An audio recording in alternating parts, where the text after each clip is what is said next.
Hey everyone, and welcome. Today we're diving into something that could genuinely save you a ton of money: prompt compression. We're going to break down how you can make your AI chats not just cheaper, but faster, just by rethinking the way you write. So let me just ask you this straight up. Are your AI prompts secretly burning a hole in your pocket? I mean, chances are every single day you're paying for words and phrases you don't even need.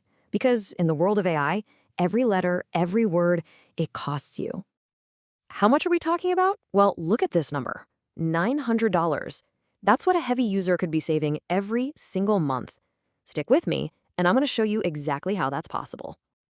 So, it all really kicks off when you get your head around this hidden cost of prompts.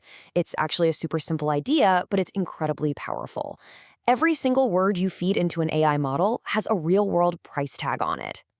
This right here shows you exactly how that cost breaks down. See, AI models don't read in words, they read in tokens. You can think of them like little pieces of words or syllables. And as you can see, with big models like GPT-4 Turbo and Claude 3.5 Sonnet, you're paying for every 1,000 tokens you send. And the math is simple. It's linear. Double the tokens in your prompt, you literally double your cost. That's it. Okay, so how do we fight back against these costs? The answer is something called prompt compression, and that is the absolute core of what we're going to unpack today. At its heart, prompt compression is really the art of saying more with less.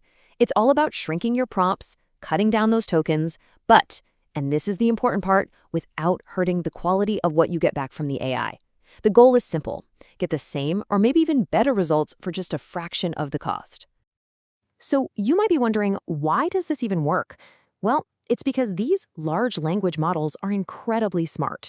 They're built to understand context. They don't need us to be super polite or to repeat ourselves.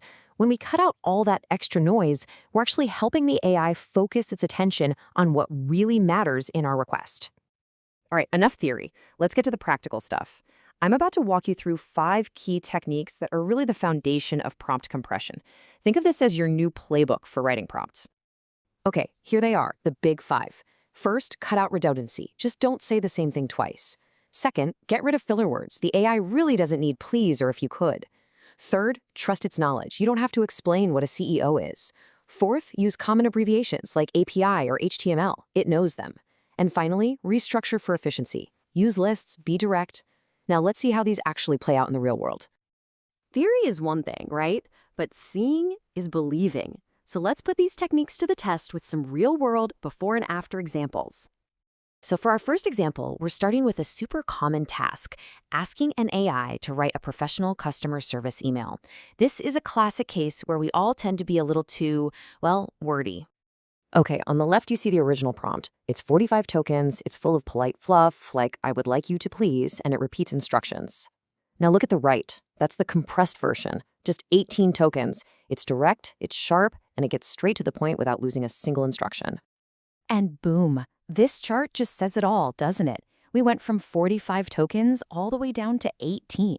That is a huge drop for what was probably like 10 seconds of editing. So what does that actually mean? It's a 60% reduction in tokens, which means a 60% reduction in cost. And the best part? The email it wrote was identical. Crazy, right? Okay, let's turn up the difficulty a bit. Does this still work for more technical stuff, like writing code? You bet it does. Here, we're asking the AI to generate a Python function. The original prompt on the left clocks in at 78 tokens. It over-explains things, it's full of that conversational filler. But the compressed version on the right? It uses a much more direct, structured format and cuts right to the chase in just 32 tokens. And again, the visuals here are just undeniable. Look at that drop. We've sliced the token count by more than half, all while keeping every single technical requirement totally intact. And the final tally? A 59% savings on tokens. This is proof that compression isn't just for writing an email. It's an incredibly powerful tool for complex technical requests too. All right, for our last example, let's go big: a complex data analysis request. These are the kinds of prompts that are often really long, really expensive, and honestly, the perfect targets for compression. So the original prompt is a monster. It's 156 tokens.